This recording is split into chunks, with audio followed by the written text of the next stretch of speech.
Bank की कुछ real truth जो शायद आपको नहीं पता होगा, मैं बताऊं आपको। आप अपने बैंक जाओ और बैंक जा कर के उनसे बोलो कि मेरे पास एक ज़मीन है, उसके ऊपर घर बनाना है, जिसके लिए मुझे 10 लाख रुपए का लोन चाहिए। उस स्थिति में बैंक आपको खुशी खुशी इंटरेस्ट के ऊपर लोन दे देगी। और फिर क्या करना, आप दूसरे दिन फिर बैंक जाना और बैंक जा कर के बैंक वाले से बोलना मुझे आपके इसी बैंक से शेयर बाई करना है, जिसके लिए मुझे 10 लाख रुपए चाहिए। क्या लगता है आपको, ऐसी स्थिति में बैंक आपको लोन देगी? नेवर, कभी नहीं देगी। दोस्तों, एक इंडियन एवरेज इंसान की सैलरी 1,80,000 रुपये के आसपास होती है, अगर एनुअल देखा जाए तो मीन्स महीने का 15 से 20,000 रुपया। हम मान करके चलते हैं कि आपके बैंक अकाउंट में 1,80,000 रुपया है और 25 साल बाद वो पैसे बढ़ करके 3,80,000 रुपया हो जाते हैं, जहाँ पर आपको 3% का एवरेज रिटर्न मिलता है। तो दोस्तों, आप यही बोलोगे कि आज के टाइम पर भला कौन बैंक में पैसा रखता है? तो देखिए, इस डेटा के अकॉर्डिंग 4 में से 3% ऐसे होते हैं जो कि बैंक में अपना पैसा रखते हैं, एंड ये सच्चाई है। एंड वहीं पर केस नंबर 2 में हम देख लेते हैं, अगर आप अपना पैसा बैंक में ना रख करके अपने पैसों को इन्वेस्ट करते हो, जहां पर आप सिंपल इन्वेस्टमेंट करते हो इंडेक्स फंड में, म्यूचुअल फंड में, या फिर हम कह लें तो फिर इक्विटी फंड में, जहां पर आपको 14 से 15% का रिटर्न मिल रहा है। तो आप इन्वेस्टमेंट करते हो 1,80,000 रुपये और आपको 15% का रिटर्न मिल रहा है, तो 25 सालों बाद आपके पास 71,46,330 रुपये जनरेट हो जाते हैं। ये अंतर होता है एक मिडिल क्लास इंसान में और एक इन्वेस्टर में। एक मिडिल क्लास इंसान को लगता है कि बैंक हमें अमीर बनाती है, लेकिन वो धीरे धीरे हमें एक ट्रैप में ले जा कर के फंसा देती है, जहाँ से निकल पाना बहुत ही मुश्किल हो जाता है। चलिए कुछ बैंक की सच्चाई देख लेते हैं। दोस्तों, हम सब क्या करते हैं, जब भी हमारे पास पैसा आता है, सैलरी आती है, तो हम सारे लोग बैंक में रखते हैं ताकि हमारा पैसा सुरक्षित रहे। आपके पैसों पर बैंक आपको 3% का एवरेज रिटर्न देती है। आपके द्वारा दिया हुआ पैसा बैंक बिजनेसेस में लगाती है, बिल्डर्स को देती है और स्टॉक मार्केट में लगाती है, जहां पर उन्हें 13 से 15% का रिटर्न मिलता है। मतलब बैंक आपके पैसों को यूज़ करके अमीर बनती चली जा रही है, एंड वहीं पर हम अपना पैसा रख करके गरीब होते हुए चले जा रहे हैं। दूसरी तरफ कहें तो एक वर्ड होता है इन्फ्लेशन, जो कि इंडिया में इन्फ्लेशन रेट 7.5% की स्पीड से बढ़ रहा है। मतलब कि जो चीनी आज आपको 100 रुपये में मिल रही है, वो अगले साल 107 रुपये में मिलती है, और बैंक आपको 103 रुपया ही दे रही है, क्योंकि बैंक में आपको 3% का इंटरेस्ट रेट मिलता है। एक इम्पॉर्टेंट बात, मैं ये नहीं कह रहा हूँ कि बैंक में आप पैसा मत रखो। बैंक में आप उतना पैसा रखो जितना आपको डेली लाइफ में ज़रूरत हो, जितना आपको ट्रांजैक्शन करना, आप कोई भी सामान लेते हो तो ऑनलाइन पेमेंट करना रहता, तो आप उतना पैसा बैंक में रख सकते हो, उसके आसपास रख सकते हो, कोई दिक्कत नहीं। बचा हुआ पूरा पैसा आप ऐसे जगह पर लगाओ जहाँ पर आपके पैसों से पैसा मिल रहा हो, जहाँ पर आपके पैसों पर आपको ज़्यादा रिटर्न मिल रहा हो, ताकि आपके पैसे भी काम करते रहें। आप अपना पैसा ऐसे जगह पर इन्वेस्टमेंट करो, ऐसे जगह पर लगाओ जहाँ पर आपको इन्फ्लेशन रेट से ज़्यादा रिटर्न मिले, क्योंकि इन्वेस्टमेंट का यही नियम होता है। आप ऐसे एसेट्स में लगाओ, ऐसे जगह पर इन्वेस्टमेंट करो जहाँ पर आपको 8% 10% का रिटर्न मिले, ताकि आपके पैसे ज़्यादा से ज़्यादा ग्रो करें, आपके पैसों की वैल्यू कम ना हो। सो दोस्तों, आज की इस वीडियो में मैं आपको 7 इन्वेस्टमेंट एसेट के बारे में बताने वाला हूँ, जिनका यूज़ करके आप ज़्यादा से ज़्यादा रिटर्न जनरेट कर सकते हो।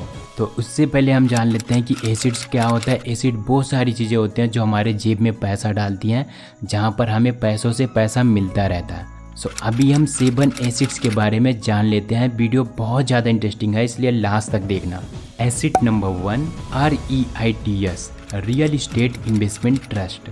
दोस्तों, हम सभी लोग अपने लाइफ में कोई ना कोई बुक जरूर पढ़े रहते हैं, लेकिन एक बुक हमेशा सुनने में आती है, वो आती है रिच डैड पुअर डैड, जो कि आपने ज़रूर पढ़ी होगी। और इस बुक के अंदर एक इम्पॉर्टेंट पॉइंट को बहुत ज़्यादा हाईलाइट किया जाता है, वो आता है रियल इस्टेट। ये कहना आसान होता है कि प्रॉपर्टी खरीद लो फिर पैसों की बारिश होने लगती है। इतनी ही आसान होता तो हर कोई रियल इस्टेट से प्रॉफिट बना लेता, क्योंकि रियल इस्टेट में भी इन्वेस्टमेंट करना पड़ता है और उतना ज़्यादा हमारे पास अमाउंट होना चाहिए। और अगर हम लोन भी लेते हैं तो उसे पे करने में भी बहुत ज़्यादा मुश्किलें आती हैं। सो इसीलिए मैं आपको बताने वाला हूँ एक ऐसा मेथड जिसकी सहायता से आप कम इन्वेस्टमेंट में ही रियल इस्टेट का बिजनेस स्टार्ट कर सकते हो और आप अपने लिए धीरे धीरे एसेट्स बना सकते हो। वो आता है REITs method. Real estate investment trust. इस मेथड के अंदर आप 10,000 5,000 रुपये लगा करके इन्वेस्टमेंट करना शुरू कर सकते हो। ये वैसे ही होता है जैसे म्यूचुअल फंड काम करता है। आप म्यूचुअल फंड में इन्वेस्टमेंट करते हो तो आपके पैसे बहुत सारी कंपनीज़ में लग जाती हैं, उसी तरह सेम ये भी कार्य करता है। उसी तरह जब आप रीट्स में भी इन्वेस्टमेंट करते हो तो आपके पैसे अलग अलग प्रॉपर्टीज़ में लग जाते हैं, जैसे कि residential properties, house land, office properties, health care properties. ऐसे बहुत सारी प्रॉपर्टीज़ में आपका पैसा इन्वेस्टमेंट हो जाता है, जैसे म्यूचुअल फंड में होता है। दोस्तों, रीट्स का सबसे बड़ा बेनिफिट यह है कि यह ट्रस्ट कलेक्टेड को अपने पास नहीं रखता, बल्कि 90% रेंट को डिस्ट्रीब्यूट कर देता है, जैसे कि डिविडेंड वर्क करता है। इसी प्रकार से जो इसमें इन्वेस्टमेंट करता है उसको भी ट्रस्ट इनकम मिलती रहती है। रीट्स के अंदर रिटर्न की बात करें तो यहाँ पर आपको 8 से 8.5% तक रिटर्न मिल सकता है। अभी हम बात कर लेते हैं रियल इस्टेट की। दोस्तों, ऐसा कहा जाता है कि 90% मिलीनियर रियल इस्टेट से ही आते हैं। रियल इस्टेट एक ऐसा बिजनेस है जो कंटिन्यू बढ़ता रहता है। कंटिन्यू इसीलिए बढ़ता है क्योंकि हमारी जनसंख्या कंटिन्यू बढ़ती रहती है। प्रॉपर्टीज़ की रेंट भी इसी वजह से हमेशा ग्रो करता रहता है। सो रियल इस्टेट का सबसे बड़ा बेनिफिट यही है कि आपको यहाँ से रेंटिंग इनकम हमेशा आती रहती है। एक बार आप इन्वेस्टमेंट कर देते हो, उसके बाद आप नहीं वर्क कर रहे हो फिर भी आपको रेंटिंग इनकम आती रहती है।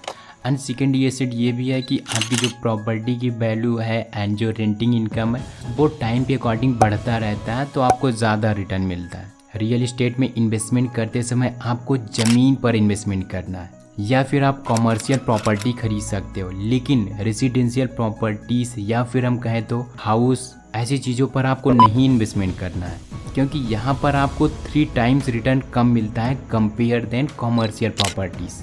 एंड जब भी आप प्रॉपर्टी को बाई कर रहे हो तो उसके लिए आप लोकेशन को ज़रूर ध्यान रखना। सो लोकेशन को ध्यान रखते हुए लैंड में इन्वेस्टमेंट करना। Now acid number 2, precious metal. Precious metal एक बहुत ही इम्पॉर्टेंट एसिड हो जाता है। प्रीशियस मेटल के अंदर गोल्ड, सिल्वर जैसी चीज़ें आ जाती हैं और ये कैश से कई गुना ज़्यादा आपको रिटर्न देती हैं। इसके बिजनेसेस से बहुत सारे प्रॉफिट भी बनते हैं। जैसे अगर आप आउट ऑफ कंट्री भी जाते हो तो वहाँ पर आपके पास अगर नोट नहीं है देने के लिए, क्योंकि नोट तो नहीं लगेगा वहाँ पर इंडियन, लेकिन आप गोल्ड दे सकते हो, वो लोग ले लेंगे। इवन दोस्तों, गोल्ड को गॉड्स ऑफ करेंसी भी बोला जाता है। इस डेटा के अकॉर्डिंग गोल्ड की वैल्यू कंटिन्यू बढ़ती रहती है। गोल्ड इन्फ्लेशन को तो बीट करता ही करता है, साथ ही साथ आपको रिटर्न भी अच्छा जनरेट करके देता है। सारी कंट्रीज़ में गोल्ड का रिजर्व बहुत तेज़ी से हो रहा है एंड हमारी इंडिया में भी गोल्ड का कलेक्शन है, जो कि बहुत ही पावरफुल चीज़ मानी जाती है किसी भी कंट्री को स्टेबल बनाने के लिए, या फिर हम कहें तो इकोनॉमी को बूस्ट करने के लिए गोल्ड का बहुत ही इंपॉर्टेंट रोल प्ले होता है। इसीलिए दोस्तों, गोल्ड की इम्पोर्टेंस मार्केट में हमेशा बनी रहती है, क्योंकि जब मार्केट वोलेटाइल होते रहते हैं तो सारे इन्वेस्टर गोल्ड की तरफ आते हैं, क्योंकि गोल्ड एक सेफ ऑप्शन होता है। सो गोल्ड आपको कैश से ज़्यादा रिटर्न दे सकता है, इसीलिए गोल्ड में इन्वेस्टमेंट करना एक अच्छा एसेट माना जाता है। Now asset number 3, social media followers. अगर मैं आपको 2 ऑप्शन दूँ तो आप क्या सेलेक्ट करोगे? नंबर 1, 2 लाख रुपया। Number 2, 2 lakh subscriber. I know कि बहुत सारे लोग सेकेंड मेथड पर आए होंगे कि 2 लाख जेन्युइन सब्सक्राइबर, क्योंकि अगर आपके पास सब्सक्राइबर का डेटाबेस है 2 लाख से आप 10 लाख 20 लाख भी जनरेट कर सकते हो। अगर आपके ट्रू फॉलोअर्स हैं, ट्रू फैंस हैं, आप उनके लाइफ में वैल्यू ऐड कर रहे हो, आप उनको कुछ सिखा रहे हो, तो वो आपको पे करने के लिए हमेशा तैयार हो जाते हैं। तो 2 लाख से आप 10 लाख क्रिएट कर सकते हो, वो कोई नंबर में कैलकुलेट नहीं किया जा सकता। इसीलिए आज के टाइम पर डिजिटल एसेट बहुत ज़्यादा इंपॉर्टेंट है। आपके पास फॉलोअर्स होने चाहिए, सब्सक्राइबर्स होने चाहिए, जो कि कैश के कंपैरिजन में आपको ज़्यादा पे कर सकते हैं। Now asset number 4 is communities. अभी हम गोल्ड की बात नहीं कर रहे हैं, लेकिन वहीं पर आपने बहुत सारे मिलीनियर्स और बिलीनियर लोगों से सुना होगा कि कम्युनिटीज़ का यूज़ करके बहुत बड़ी वेल्थ जनरेट करते हैं, जैसे कि aluminium, copper, steel, oil, gas. अगर इन सारी चीज़ों को एक बार ख़रीद करके आप कलेक्शन रखते हो तो आप इनसे भी ज़्यादा रिटर्न जनरेट कर सकते हो कैश के कंपैरिजन में, क्योंकि मार्केट में एक टाइम ऐसा आता है जब इन सारी चीज़ों की वैल्यू पीक पर होती है, तो उस टाइम पर आपके पास अगर इन सारी चीज़ों का स्टॉक है तो आप सेल करके ज़्यादा से ज़्यादा रेवेन्यू जनरेट कर सकते हैं। आपने देखा था कोविड के टाइम पर तो कोई भी प्रॉब्लम आती है तो दुकानदार के पास कैश नहीं बल्कि उनके पास ज़्यादा से ज़्यादा सामान होती है, या फिर कहें तो जो व्यापारी होते हैं वो पहले से गेहूं का चावल का स्टॉक खरीद करके रख लेते हैं जब सस्ता होता है, और जब मार्केट में रेट बढ़ जाता है उसी टाइम पर वो बेच देते हैं जहां पर उन्हें ज़्यादा रिटर्न मिल जाता है। तो जितना बड़ा स्टॉक कलेक्ट करते हैं उसी के हिसाब से उनको रिटर्न मिलता है। ऐसा क्यों होता है? ऐसा इसलिए होता है कि मार्केट में सप्लाई कम हो जाती है, और जब किसी चीज़ की सप्लाई कम होती है, सामान लिमिटेड होते हैं, तो उसकी वैल्यू बढ़ जाती है, तो वहाँ पर उनको रिटर्न ज़्यादा मिलता है। इसी प्रकार से इन सारी चीज़ों में आप अपने कैश का सही यूज़ करके ज़्यादा रिटर्न जनरेट कर सकते हो। Now acid number 5, stocks. दोस्तों आप मानो या ना मानो लेकिन अमीर लोगों का एक बहुत तगड़ा एसिड होता है स्टॉक मार्केट। अगर आप रिलायंस के शेयर बाई करते हो तो आपके पैसों की वैल्यू उतने ही स्पीड से बढ़ेंगे जितना अंबानी जी की पैसों की वैल्यू बढ़ रही है। स्टॉक में इन्वेस्टमेंट करते समय आपको कंपनीज़ के बारे में अच्छी जानकारी होनी चाहिए। अगर आपको कंपनीज़ के बारे में अच्छी जानकारी है तो आप बिंदास इन्वेस्टमेंट कर सकते हो एंड आपको रिटर्न भी अच्छा मिलेगा। या फिर हम कहें तो अगर आपको कंपनी की नॉलेज अच्छी नहीं है, आप जॉब करते हो, आपके पास उतना ज़्यादा टाइम नहीं होता है, तो आप सिंपली इंडेक्स फंड में इन्वेस्टमेंट कर सकते हो SIP के थ्रू, जहां पर आपको 14 से 15% का एनुअल रिटर्न मिल जाता है, जो कि ठीक ठाक है। इंडेक्स फंड सेफ ऑप्शन इसीलिए है क्योंकि अगर हमारा देश बढ़ रहा है तो इंडेक्स फंड बढ़ता रहता है, तो आप इंडेक्स फंड में इन्वेस्टमेंट कर सकते हो SIP के through. Now acid number 6, businesses. दोस्तों जब बिजनेस की बात आती है तो लोग अक्सर गलती कर बैठते हैं, वो बहुत कॉम्प्लेक्स बिजनेस की प्लानिंग करते हैं और वो फेल हो जाते हैं। वो फेल इसीलिए होते हैं क्योंकि वो सोचते हैं कि बिज़नेस करने के लिए बहुत बड़ा अमाउंट चाहिए, 10 लाख, 12 लाख, 20 लाख, तभी हम बिज़नेस स्टार्ट कर सकते हैं, कम पैसों में नहीं स्टार्ट कर सकते हैं। लेकिन बिज़नेस का मतलब वो नहीं होता है कि आप ज़्यादा पैसे लगा करके बिज़नेस स्टार्ट करो। बिज़नेस का मतलब ये होता है कि थोड़ा सा अमाउंट लगाओ और ज़्यादा से रिटर्न जनरेट करो। आप 1 लाख रुपए लगा करके 2 लाख बना सकते हो, 2 लाख को 5 लाख बना सकते हो। तो इस प्रकार से बना सकते हो। कैसे? अब इस चीज़ को हम समझते हैं। अब हम कुछ जुगाड़ू चीज़ें की बात कर लेते हैं, क्योंकि भाई इंडिया है तो इंडिया में जुगाड़ ही चलता है। हमारे यहाँ कॉमन ही होता है जुगाड़ से काम चलाना, तो जुगाड़ से आप काम चला सकते हो। अभी बिगनर्स हो तो फिर जैसे कि अभी ठंडी की सीज़न आने वाली है, तो ऐसे में बहुत सारे लोगों के पास स्टॉक्स पहले से होता है जैकेट का, स्वेटर का। तो अभी अगर आपके पास स्टॉक है जैकेट का, स्वेटर का, तो वो बहुत महंगे दामों में बिकते हैं। लेकिन जैसे जैसे ठंडे की सीज़न डाउन होने लगती है तो बहुत सस्ते हो जाते हैं। ऐसे में आप क्या कर सकते हो, जब मार्केट डाउन होने लगता है, कम प्राइस में आपको स्वेटर, जैकेट, इन सारी स्टॉक्स जब मिलने लगते हैं तो आप ख़रीद करके रख सकते हो स्टोर करके। क्या आपकी जो जैकेट है वो पुरानी हो जाती है 1 साल में? नहीं, पुरानी नहीं होती अगर आप उसी तरीके से पैकिंग करके रख देते हो तो, राइट। तो ये बिज़नेस वर्क करता है एंड यहाँ से बहुत अच्छा खासा बेनिफिट बनाया जाता है। 1000 रुपये में ख़रीदी हुई जैकेट को आप 1500 से 2000 रुपये में बेच सकते हो। और दोस्तों मैं आपको एडिशनल पॉइंट ये बता दूं कि हर सिटी के अंदर एक ऐसा लोकेशन होता है, खुफिया लोकेशन होता है, जहां पर चीज़ें सस्ते में मिल जाती हैं। आप कोई भी जीन्स खरीदने जाते हो, शर्ट खरीदते हो, टी शर्ट खरीदते हो, कोई भी कलेक्शन कितना भी ज़्यादा खरीदने जाओ ऑलमोस्ट हाफ में मिल जाता है। अगर कहीं पर जीन्स 1500-2000 को मिलती है तो वहीं सेम तरीके के जीन्स आपको 700-800 रुपये में किसी लोकल लोकेशन पर मिल जाएगी। ऐसे में आप उस प्लेस से ख़रीद करके महंगे वाले प्लेस पर ले जा करके लगा करके आप सेल कर सकते हो। अगर एक जीन्स आपको 800 रुपये में मिल रही है, आप उसको 1500 में बेच रहे हो, 1700 में बेच रहे हो, या फिर 500-700 में मिल रही है, आपको 1000 में भी बेच रहे हो, तो अगर इसी तरीके से आपने 10 जीन्स भी दिन की बेच दी है तो फिर आपका सीधा सीधा 3 से 4000 प्रॉफिट बन जाएगा। तो आप एक स्टॉक कलेक्शन कर सकते हो एंड धीरे धीरे इस बिज़नेस को आप बड़े लेवल पर भी स्केल कर सकते हो अगर स्मार्टली चलते हो तो।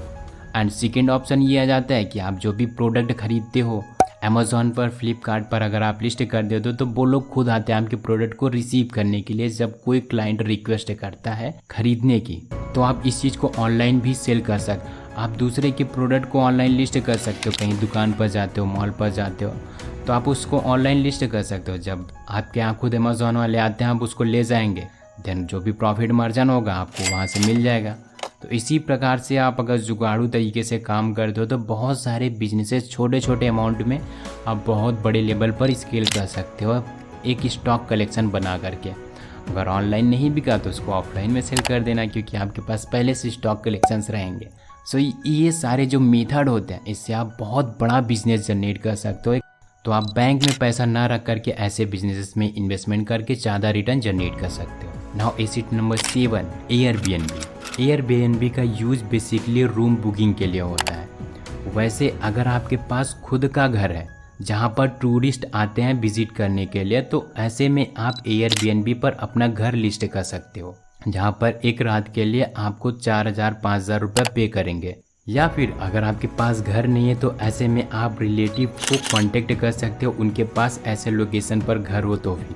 अगर रिलेटिव भी नहीं कन्वेंस होते हैं, उनके पास भी नहीं है, तो आप अननोन पर्सन से कांटेक्ट कर सकते हो।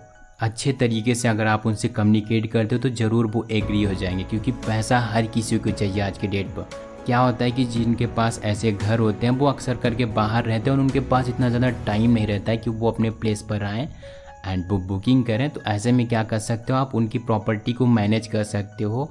अगर ये वेबसाइट भी बताते हो आप, तो 100% वो ट्रस्ट करके घर दे देंगे। आप एयरबीएनबी में लिस्ट करके अपने लिए प्रॉफिट जनरेट कर सकते हो। फिर इसी तरीके से आप एयरबीएनबी में ज़्यादा से ज़्यादा होम को लिस्ट करके ज़्यादा से ज़्यादा आप रिटर्न जनरेट कर सकते हो, जो कि कैश से कहीं गुना ज़्यादा इंपॉर्टेंट होता है।